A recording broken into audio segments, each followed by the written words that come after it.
Boa tarde a todos. Meu nome é Tereza Cristina Eloy, sou trabalhadora voluntária do Núcleo Espírita Alta de Souza, UNEAS, né? E hoje nós vamos estudar o livro Céu e Inferno, certo? Está aqui, ou A Justiça Divina segundo o Espiritismo, né? Nós temos estudado, e o que nós vamos estudar é a segunda parte, onde tem exemplos belíssimos para nós refletirmos, do capítulo 8, Espíritos Terrestres, Max, o Mendigo. Então, para nos harmonizarmos, para que possamos ter uma tarde tranquila, com paz, com equilíbrio, com bom aprendizado, vamos fazer a nossa prece inicial.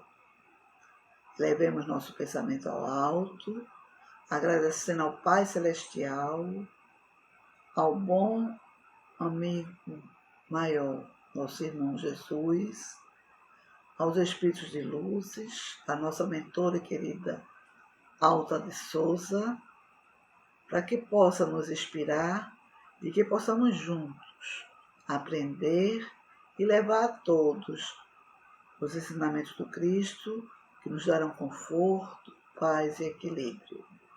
Que esta energia positiva, Senhor, possa chegar a todos os lares dos que estão nos a ouvir, os que estão nos leitos dos hospitais, em sofrimento, aos espíritos endurecidos, aos espíritos sofredores e aqueles irmãos que se acham que são maus, mas nós fomos criados igualmente por Deus, que é amor.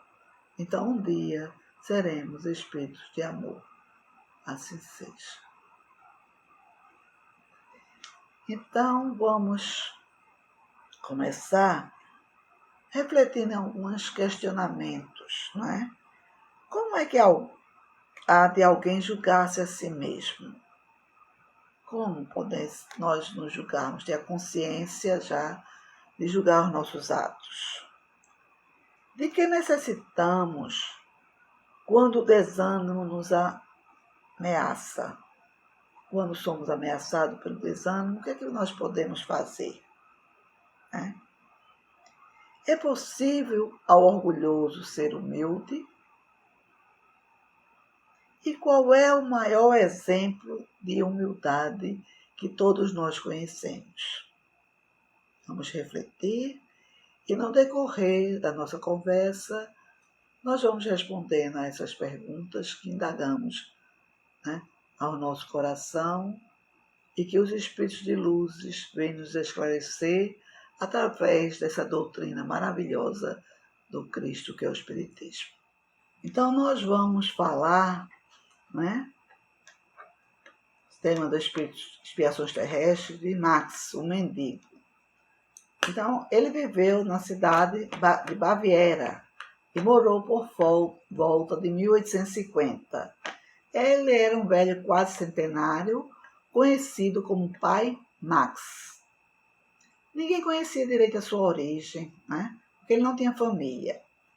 Há quase meio século, ele vivia acabrunhado e não tinha condições de ganhar o seu sustento por trabalho, porque ele não tinha outros recursos senão a caridade pública que dissimulava vendendo objetos.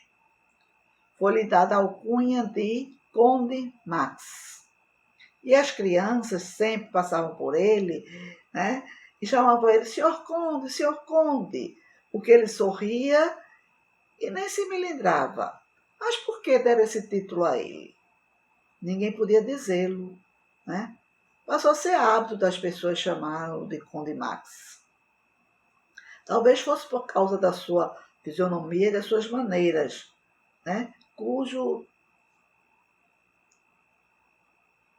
cujas maneiras não era condizente com os andrajos, como ele andava de andrajos.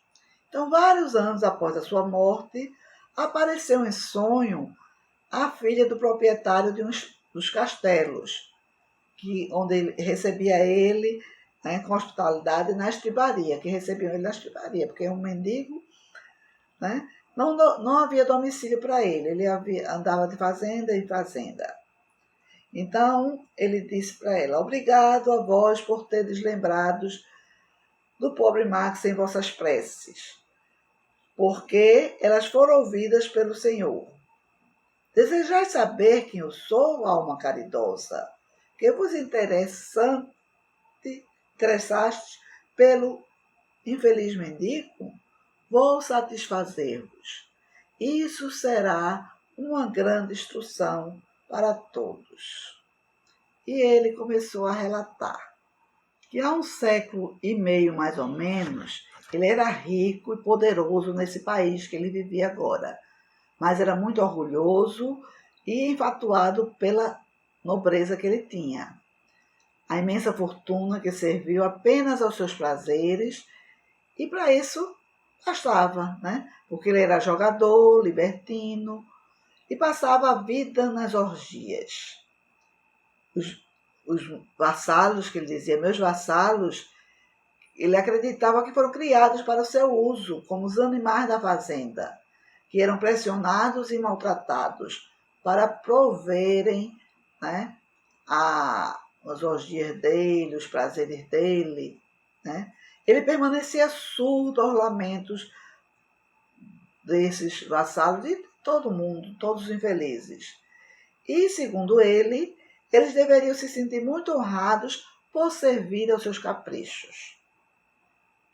Aí ele diz que morreu com uma idade pouco avançada, esgotado pelos excessos que ele via nas bebedeiras, nas orgias, né? Mas sem que provasse nenhuma infelicidade verdadeira. Ele não foi infeliz nessa vida. Ele achava que era feliz. Ao contrário, tudo parecia sorrir-me de modo que eu era, para os olhos de todos, um feliz do mundo.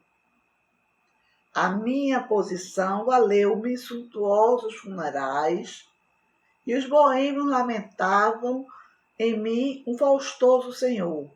Mas nenhuma lágrima foi vertida sobre minha tumba. Nenhuma prece de coração foi dirigida a Deus por mim.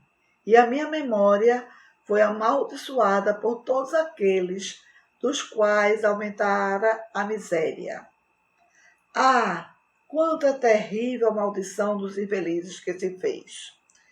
E ele continua dizendo, que ela não cessou de retirar nos ouvidos durante longos anos, que para ele se pareciam a eternidade. E na morte, cada uma das vítimas era um rosto ameaçador ou irônico que perseguia ele, né? Sem descanso, sem que pudesse encontrar um canto escuro para subtrair essa visão.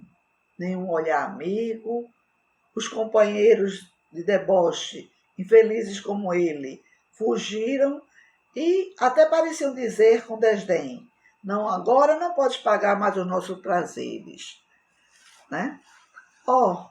Quanto teria pago muito caro um instante de repouso, um copo de água para estancar a sede ardente que me devora, mas eu não possuía mais nada. E todo o ouro que semeei, a mão cheia sobre a terra, que não produziram uma única bênção, nenhuma só. Entendeis, minha filha, o que eu estou falando? E ele continua, né, explicando que, oprimido pela fadiga, esgotado como viajador, esfalfado que não vê o fim do seu caminho, ele exclamou: meu Deus, tende piedade de mim. Quando, pois, terminará esta horrível situação? Então, pela primeira vez, né, que desde que ele deixou a terra, ele escutou uma voz que disse a ele: quando tu quiseres. Aí ele pergunta: que é necessário fazer, grande Deus? Dizei, submeterei a tudo. Aí a grande voz responde para ele: é necessário o arrependimento, humilhar-te diante daqueles que humilhastes, pedir-lhes que intercedam por ti, porque a prece do ofendido que perdoa é sempre agradável ao Senhor. Então, o que foi que ele disse que ele fez? Eu me humilhei, pedi aos meus vassalos, meus servidores, que estavam ali diante de mim, e cujos rostos de mais e mais benevolentes acabaram por desaparecer.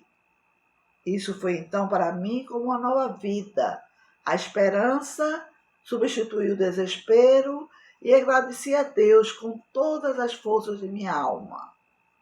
A voz me disse em seguida: príncipe, e eu respondi: não há aqui outro príncipe senão o Deus Todo-Poderoso que humilha os soberbos. Perdoai-me, Senhor, porque pequei.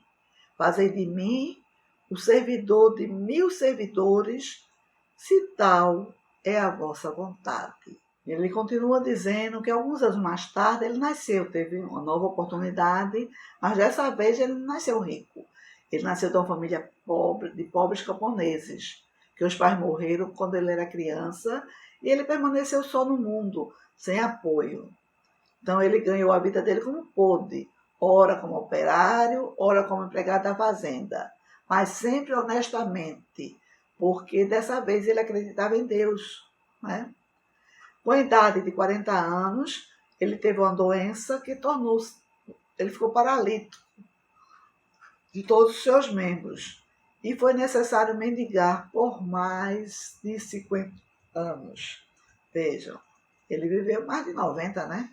Até os 40, ele viveu pedindo, trabalhando, pegando os trabalhos. Depois que ele ficou paralítico, ele tem que esmolar de viver da necessidade, da ajuda dos outros, sobre essas mesmas terras das quais ele foi senhor absoluto. Então, ele recebia um pedaço de pão nas fazendas que ele possuíra antes, né? Com uma larga zombaria, que chamavam ele de conde, senhor conde.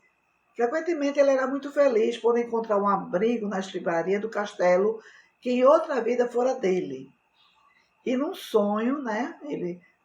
Quando ele sonhava, ele agradava-se percorrer esses mesmos castelos onde fora déspota. Quantas vezes meus sonhos revivem ali no meio da minha antiga fortuna. Mas essas visões não agradavam a ele, porque ao despertar, ele tinha um indefinível sentimento de amargura e de desgosto. Mas nunca uma queixa escapou da minha boca. E quando aprouve a Deus chamar-me para ele, eu bem disse por ter me dado a coragem de suportar, sem murmúrio, uma longa e penosa prova da qual percebo hoje a recompensa. E vós, minha filha, eu vos bendigo por terdes orado por mim. Vejam como é poderosa a prece, não é? Ela nem conhecia ele, mas conhecia assim, dele ir nas estribarias, ela ajudar aquele mendigo. Então, ela tinha dó, ela tinha pena em orar por ele. Então, os espíritos de luz, eles recomendam esse fato àqueles que pretendem, né, dizer que as penas eternas, como muitas pessoas acreditam, céu e inferno, vai dar um freio das pessoas praticarem o mal. Se isso acontecesse, há quanto tempo esses ensinamentos foram dados? Então, muito mais esclarecedor, muito mais consolador, são esses depoimentos desses espíritos que já partiram. Eles vêm nos dizer como é que acontece quando nós nos submetemos ao nosso orgulho, à nossa vaidade, e não à humildade e aos ensinamentos do Cristo. Então, o que é que nós podemos refletir sobre essa lição que o Pai Max vem nos dar, né? Ele vem nos explicar bem sobre o orgulho e a humildade. Na primeira encarnação dele, ele era muito orgulhoso, muito vaidoso, né? Não ligava para as pessoas, humilhava, achava que os vassalos eram propriedade e tinham obrigação de fazer as coisas para ele, deviam ficar felizes por ter que ajudar ele. Já na segunda encarnação, ele foi mais humilde, né? Como um mendigo, agradeceu a Deus, nunca reclamou de nada, nunca se melindrou da alcunha de conde. Então, ele foi resignado pela fé que ele teve, pela oportunidade de um novo recomeço, de resgatar o mal que ele fez em outra vida. Então, o orgulho e a humildade são dois sentimentos completamente diferentes um do outro. Onde um está, o outro não está. Difícil. Então, a pessoa orgulhoso e humilde, né? O orgulhoso quer sempre, né, botar para trás as pessoas humildes. Então, o orgulho é o terrível adversário da humildade. O orgulho nos faz acreditar que somos mais e melhores que os outros que convivem conosco nesse planeta. Muitos acham que são superiores aos outros irmãos porque têm mais dinheiro, têm um título de nobreza, nasceu em determinada raça, pelos títulos acadêmicos, etc. Então, esse pensamento faz com que o homem se torne orgulhoso e, consequentemente, longe da humildade. Por isso, vemos pessoas fazendo piadas, chacotas, humilhando outras pessoas, né? As pessoas orgulhosas se acham melhores que os outros. O orgulhoso, ele acredita que não comete erro e não pede perdão, não perdoa e não admite que outros errem. Quantos trabalhadores de casas religiosas deixam um trabalho maravilhoso de caridade porque se melindram, né? Como disse Caibar Schutter, o melindre é filho do orgulho. Então é orgulho falando mais alto. As pessoas se melindram quando os outros não estão de acordo com o que a gente está pensando. A gente acha que é superior, que é melhor. Então se afasta. Cadê a humildade de aceitar, acatar o que os outros estão vendo, né? Porque a gente não consegue ver o argueiro no nosso olho, né? A gente não consegue ver. Só vê, né? Não consegue ver a trave no nosso olho, só o argueiro no olho do próximo. E quando alguém nos diz que estamos errados, aí vem o melindre, vem o orgulho, nos afastar, muitas vezes, do trabalho belíssimo que estamos fazendo no prol do amor, da caridade, da benevolência. Os que estão no comando, muitas vezes, não sabem falar com seus comandados. Usam autoridade com autoritarismo para chamar a atenção de alguém e os comandados não aceitam que os corrijam. É preciso aprender a falar e ouvir. A gente não sabe ouvir o nosso semelhante, né? As palavras devem estar carregadas de caridade para não ofender, humilhar ou magoar alguém. É necessário que aprendamos a ouvir. Talvez o apontamento de alguém é o que precisamos para nos corrigir. Então, às vezes, a gente precisa, né, aprender a escutar quando outras pessoas falam e não nos melindrarmos. Vamos refletir, vamos pensar, porque às vezes ali é um alerta para nós nos modificarmos. Então, não é o dinheiro, não é raça, coisa alguma que nos faz ser superior. Deus não nos distingue pela quantia de dinheiro que temos ou pela cor de nossa pele, mas por nossas virtudes. Ele nos criou da mesma maneira, com os mesmos elementos, todos simples e ignorantes. Trocando de corpo a cada encarnação, posição social e sexo, porque é necessidade do crescimento do espírito para isso. Quando desencarnamos, ninguém vai querer saber a raça que tivemos, a quantia de dinheiro que ajuntamos, mas como nos comportamos naquela determinada raça, como fizemos uso do dinheiro que ajuntamos, como nos comportamos na pobreza. Nós não somos homens, e mulheres, ricos ou pobres, brancos ou negros, cegos, mudos, aleijados, nós estamos num corpo masculino ou feminino com deficiência visual, corporal, mental. E estamos ricos ou pobres em determinada raça. Então, são necessidades de resgate e aprendizagem. Quando entendermos isso, não humilharemos mais nosso próximo. Quando entendermos que nós não somos nada, nós estamos de passagem, não é? E não nos sentiremos orgulhosos a ponto de nos acharmos melhores que os outros.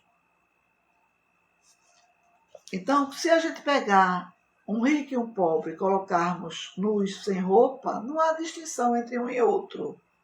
No exame de sangue não existe sangue azul de nobreza, como muitos antigamente pensavam. E quando alguém recebe o órgão, um doador, não se conhece o doador, se era branco, se era negro, se era pobre, se era rico, se era inimigo.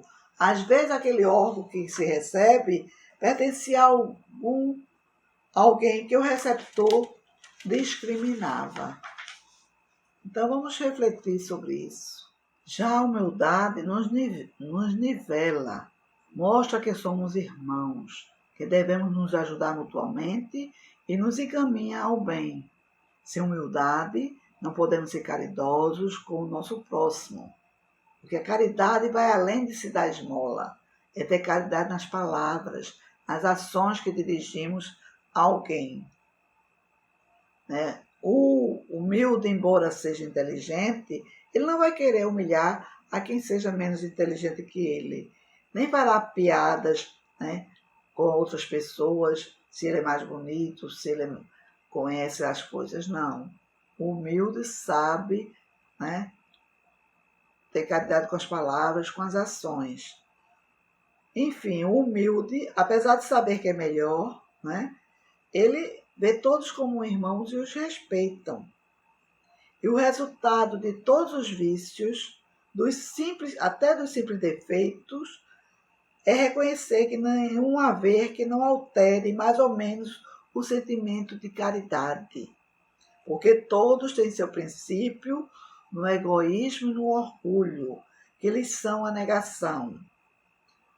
E isso porque tudo que sobrecita o sentimento de personalidade destrói, ou pelo menos enfraquece. Os elementos da verdadeira caridade são a benevolência, a indulgência, a abnegação e o devotamento. Quem foi o maior e o melhor espírito que esteve na terra, o mais humilde? Jesus, não é? Ele não se colocou acima de ninguém. Ele escolheu nascer na estivaria, não tinha nem acumulou bens materiais. Quando alguém o chamou de bom homem, ele disse que bom só Deus o é. Ele não queria que eu servisse, dizia que ele veio para servir. Quando curava, ele não dizia eu te curei, dizia a tua fé te curou. Enfim, ele poderia se mostrar superior, mas não o fez, porque ele foi o ser mais humilde que esteve entre nós. Então, precisamos urgentemente seguir os exemplos de Jesus. Então, estudando, pesquisando, nós vimos na pergunta 919 do Livro dos Espíritos que diz assim: qual o meio prático mais eficaz que tem o homem de se melhorar nesta vida e de resistir à atração do mal? Um sábio da antiguidade disse: conhece-te a ti mesmo. Né? E Santo Agostinho, nessa lição do Livro dos Espíritos, vem nos esclarecer, nos orientar. Né? Ele diz que muitas faltas que cometemos nos passam despercebidas. Se efetivamente seguirmos o conselho dele, interrogássemos mais a nossa consciência, nós veríamos quantas vezes falimos sem que o suspeitemos, unicamente por não percustarmos a natureza e o móvel dos nossos atos. A forma interrogativa tem alguma coisa de mais preciso do que uma máxima que muitas vezes deixamos de aplicar a nós mesmos. Então, se nosso irmão Max, quando era conde, tinha poder, ele refletisse, conhecesse a si mesmo, ele não tinha sido tão imprudente, não tinha tanto sofrido tanto, nem tinha feito tanta gente sofrer. Mas foi necessário o sofrimento, o arrependimento e o resgate para que ele evoluísse, como na outra encarnação. Então, as respostas categóricas por um sim ou não, que não abrem lugar para qualquer alternativa e que não outros tantos argumentos pessoais. Essa é a resposta que nós fazemos a nós mesmos. Sim, não. Então, devemos refletir. E pela soma que nós dermos as respostas, podemos computar a soma do bem ou do mal que existe entre nós. Então, através de nossas atitudes, nossas reflexões, possamos, antes de dormir, refletir e perguntar à nossa consciência o que nós fizemos hoje, de bom e de ruim. A soma foi melhor positiva ou negativa? O que eu posso melhorar? Amanhã vai ser um novo recomeço e nós temos uma nova oportunidade para recomeçar e refletir sobre os nossos atos errôneos e pôr em prática o amor e a caridade. E o caminho para chegarmos à humildade, trabalharmos esse orgulho e a vaidade através do amor. No livro O Homem Integral de Divaldo Franco, pelo Espírito de Joana de Ângeles, no capítulo 8, o homem perante a consciência. Aí ele diz, o amor deve ser uma constante na existência do homem. O amor é o antídoto mais eficaz contra quaisquer males, principalmente o orgulho e a vaidade. Age nas causas e altera as manifestações, mudando a estrutura dos conteúdos negativos quando estes se exteriorizam. Nosso pai Max, com a simplicidade dele, cativou o coração daquela filha do fazendeiro que orou por ele. O amor transforma tudo. Revelando-se no instinto e predomina durante o período da razão, responsabilizando-se pela plenificação da criatura. Nós só seremos plenos quando soubermos amar. O amor instaura paz, irradia confiança, promove a não violência e estabelece a fraternidade que une e solidariza os homens, uns com os outros, anulando as distâncias e as suspeitas. É o mais poderoso vínculo com a causa geradora da vida. É o motor que conduz à ação bondosa, desdobrando o sentimento de generosidade, ao mesmo tempo estimulando a paciência. E ele conclui, só esse parágrafo, dizendo assim, que o amor é o rio onde se afogam os sofrimentos, pela impossibilidade de sobrenadarem nas fortes correntezas dos seus impulsos benéficos. Sem ele, a vida perderia o sentido, a significação. Puro, expressa ao lado da sabedoria a mais relevante conquista humana. Então vejam, nosso irmão Max, ele aprendeu nessa segunda reencarnação, com amor, com a fé em Deus, com a confiança. Ele conquistou o coração daquelas pessoas que ele convivia. Porque antes ele só humilhava, sobrecarregava, através do seu orgulho, dos seus prazeres. Então ele fez muita gente sofrer, consequentemente ele sofreu.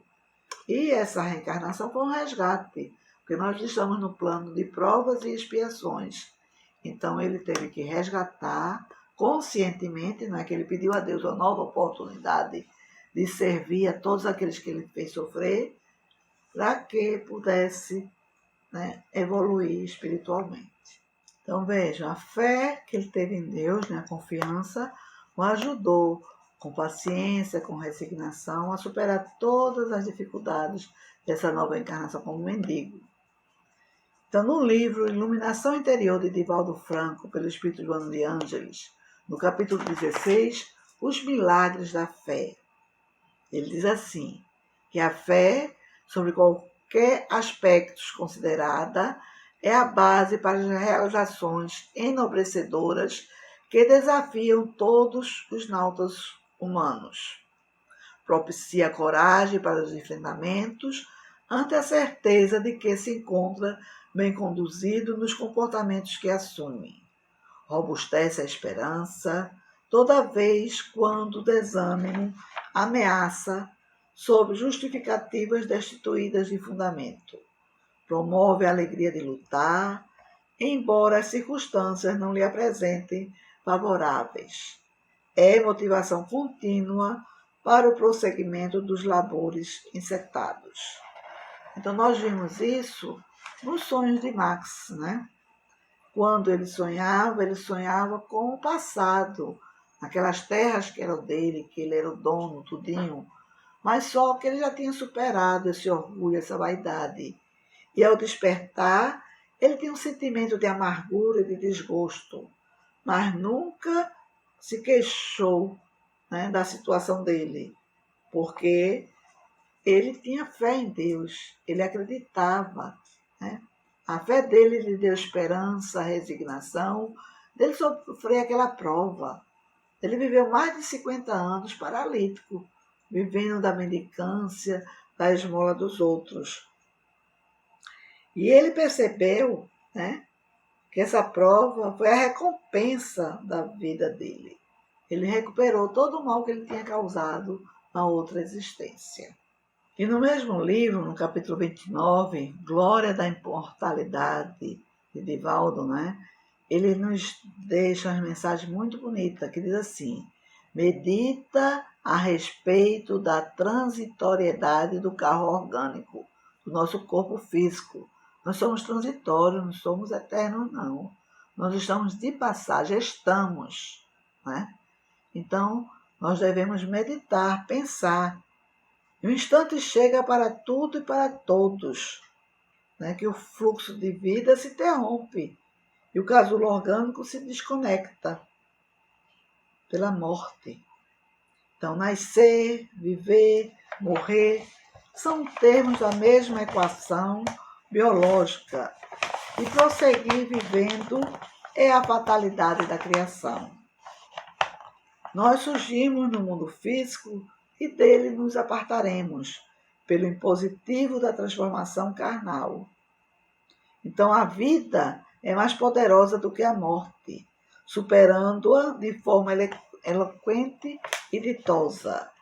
Ciente desta realidade, vive de tal maneira que, em chegando o momento de abandonares o corpo, possas fazê-lo com tranquilidade e alegria, sem apegos ou lamentações, destituído de saudades ou de sentimentos. Foi o que aconteceu com o nosso irmão Max, na segunda encarnação que ele teve como mendigo.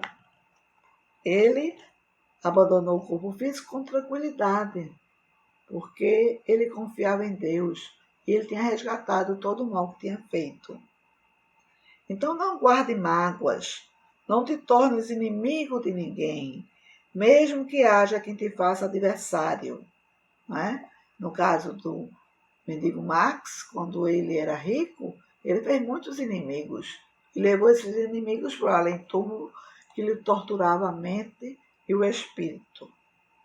Ele continua, vibra, portanto, no amor, e o amor vibrará contigo em harmonia cósmica, na glória da imortalidade, porque nós somos espíritos imortais, né? Deus nos criou simples e ignorantes mas nos deu a imortalidade. Então, para isso, nós temos que aprender, evoluir, tanto nas asas do amor, como nas asas do conhecimento. Estamos aqui para aprender a amar, a perdoar e continuar sempre nossa evolução junto com nossos irmãos em Cristo. Então, devemos compreender que tudo na vida passa. Essa é a grande certeza que todos devemos ter muito claramente em nossa consciência. É preciso compreender a natureza deste mundo e dos seus acontecimentos. As pessoas são direcionadas para justamente aquilo que elas devem viver. Negar este dever ou se prender demasiadamente ao que já passou, somente prolonga a dor e o sofrimento. Que nós possamos mudar, reagir e, através da oração, possamos seguir trabalhando, por mais difícil que possa ser, em prol de nós mesmos e do nosso próximo. E lembremos que tudo passa, segundo Chico Xavier. Tudo que é bom passa, tudo que é ruim passa. Tudo passa. Um dia só teremos as lembranças, boas ou não, para que sejam aprendizado para o nosso espírito. E que possamos permitir que o bem nos alcance e tome conta do nosso ser.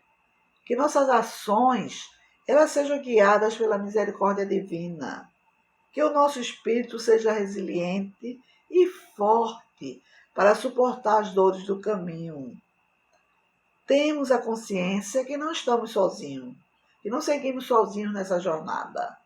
Que nossos pensamentos estejam sempre em sintonia com nossos mentores e que a luz brilhe em nós e reflita em tudo que nós façamos e que amamos. Amar é servir, compreender, auxiliar, abençoar, libertar. Que o nosso amor seja paz e vida, alegria e esperança naqueles a quem ofertamos dedicação e carinho. Deixemos a paz invadir nosso coração hoje, preenchendo nosso coração de coisas boas e seguirmos confiante em Deus. Tudo isso são momentos que nós vivemos, passamos e refletimos.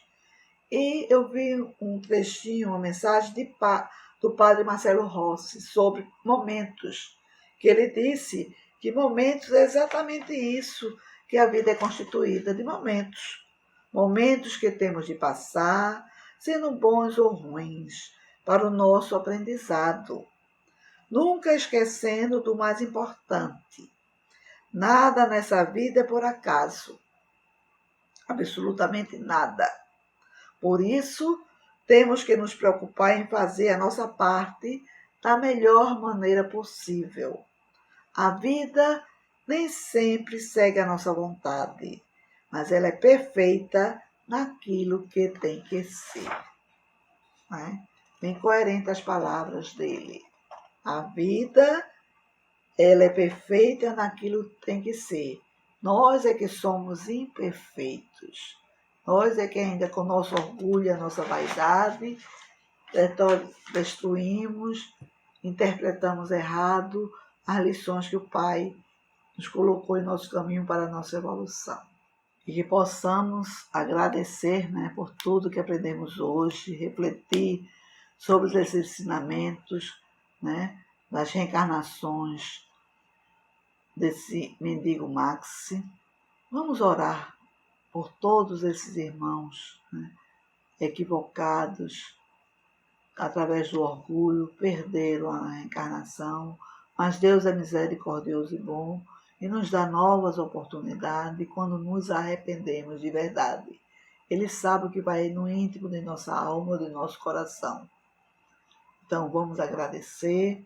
Eu gostaria de ler a prece que Chico Xavier fez sobre a oração de paz e espírito, para que possamos encontrar nessa paz o equilíbrio que nos guia o caminho de encontro ao Criador e a nossa evolução. Então, elevemos nosso pensamento ao alto, a Jesus, ao Pai Celestial, aos irmãos superiores, à nossa querida e mentora de nossa casa, Alta de Souza, que ela sempre esteja conosco, nos guiando no caminho a seguir. Nossos anjos guardiões, nossos amigos, familiares e nossos amigos que caminham conosco no aprendizado e na evolução. Então, nós sabemos, Senhor, que as dificuldades são inevitáveis. Queremos ter força para não fugir delas e coragem para enfrentá-las. E pedimos vossa ajuda para transformar cada problema nosso, simples ou grave, em exercício positivo para a evolução de nossa alma. E cada aflição seja um teste divino para nos indicar o caminho da verdadeira e infinita felicidade. Ó Senhor, não pedimos que afaste de nós as dificuldades, mas que nos anime a enfrentá-las e que nos ilumine para sair bem de todas elas. Dai-nos, Senhor, agora e sempre, a vossa paz e obrigada por nos dar a certeza que tudo vai dar certo. E confiando na tua bondade, no teu amor, na tua misericórdia, acreditamos que os nossos cientistas irão encontrar a solução, a cura para esses males que estão afligindo a humanidade. Que as vacinas cheguem a todos os nossos irmãos, para que haja equilíbrio, paz. Que o teu amor chegue a esses países que estão em conflitos, em guerra, para que eles possam refletir no amor. Porque somos todos irmãos, filhos de Ti, Senhor, que nos ama muito e quer nossa felicidade. E nós, filhos ingratos, com a nossa ingratidão, nosso orgulho, nossa vaidade, infringimos Tuas leis. Mas um dia, como crianças rebeldes, vamos voltar ao caminho redimido do Pai, abençoado, iluminado, para que possamos ser espíritos de luz, abençoando o caminho que nos conduz à Tua paz e ao Teu equilíbrio. Que Teu amor, Jesus, esteja com todos nós, hoje, agora e para todo sempre.